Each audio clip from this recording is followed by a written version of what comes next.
A very action-packed good morning from me to all our Sports Today family members. Border Gavaskar Trophy build-up is the key thing in this wrap. And remember, prior to the morning wrap, we had done a live on Cheteshwar Pujara ahead of his 100th test that he will play in Delhi. What a phenomenal achievement for Cheteshwar Pujara. But there is one more individual who is dominating the build-up to the Delhi test. And how can we forget the hometown hero who's going to play against Australia? There is class whenever Virat Kohli comes. I mean, he had to arrive at the Arun Jaitley Stadium in a Porsche, and he had posted a photo on his Instagram in a story that it was such a magnificent experience to have a long drive from the home to the stadium. It is a surreal experience indeed. Home comforts for a certain Virat Kohli was the dominant factor in the build-up to the Border Gavaskar Trophy. He had an extended net session and he was tackling the spinners on a very roughed up wicket that was presented to him. He had an extended net session and the likes of Hrithik Shokeen were bowling to him at that time. So Kohli, in order to tackle his spin woes, remember, even in the game against Australia in Nagpur, he was strangled down the leg side by Todd Murphy. Now, how will he cope up with the fact that Matthew Kuhneman, a left-armer, might come into the picture? Because Virat Kohli has struggled against left-arm spin in the past, especially in Bangladesh. Taijul Islam troubled him and he got him out in Chattogram. He troubled him even in Mirpur, but that allowed Mehdi Hassan to take the wickets.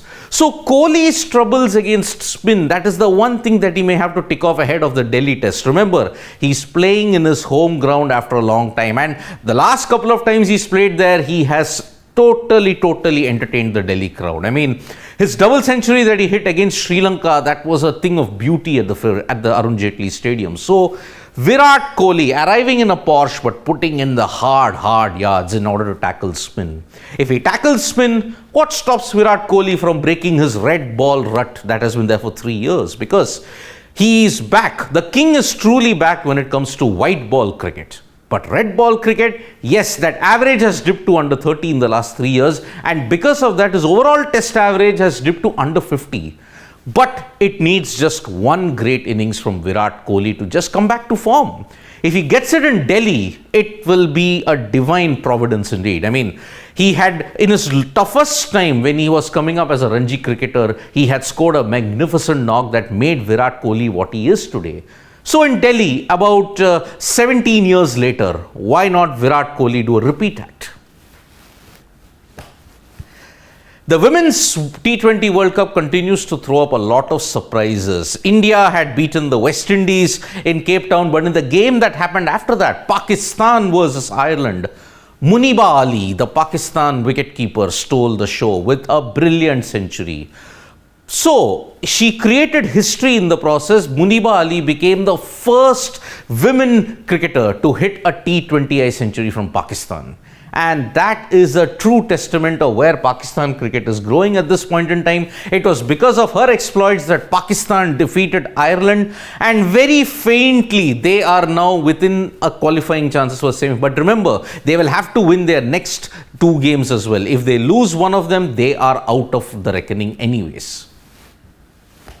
Contrasting fortunes when you have to look at it in the India versus West Indies series. On the left, we have Deepti Sharma, who became the first Indian, male or female, to take 100 T20I wickets.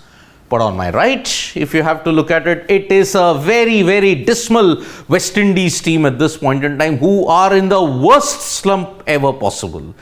This was their 15th consecutive T20I loss.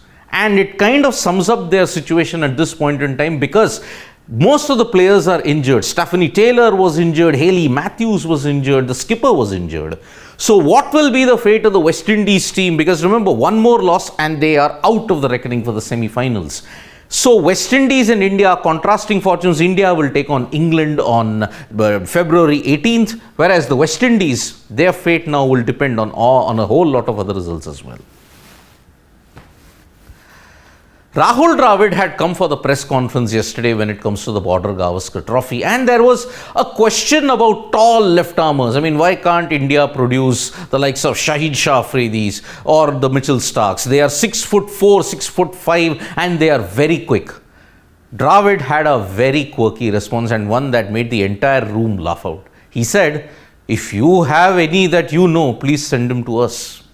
Yes, India have produced great left-arm pacers like Zaheer Khan, Ashish Nehra, but they have not been as quick. Zaheer started out very quickly with 140, 145 kmph, but because of injuries, he had to focus on line and length, but he became a master in that. So, India have traditionally never produced quick left-arm pacers, but looking at the pace battery that they have available at this point of time, is it really necessary? That is the only thing that we will be looking at. So Dravid, in his very quirky response to the journalist who posed the question, he said, "If you have any, please send him to us." From cricket, let us shift our attention to football, and we have a new Premier League table topper at this point in time. Manchester City continued their vice-like grip against Arsenal when they beat them 3-1. Jack Grealish, Erling Haaland, all of them scored, and that is the reason why Arsenal may have played a game less, but Manchester City are ahead because of superior goal difference, and they are level on points now with Arsenal. Whatever lead that Arsenal had in the last couple of weeks, they had a 6-point lead.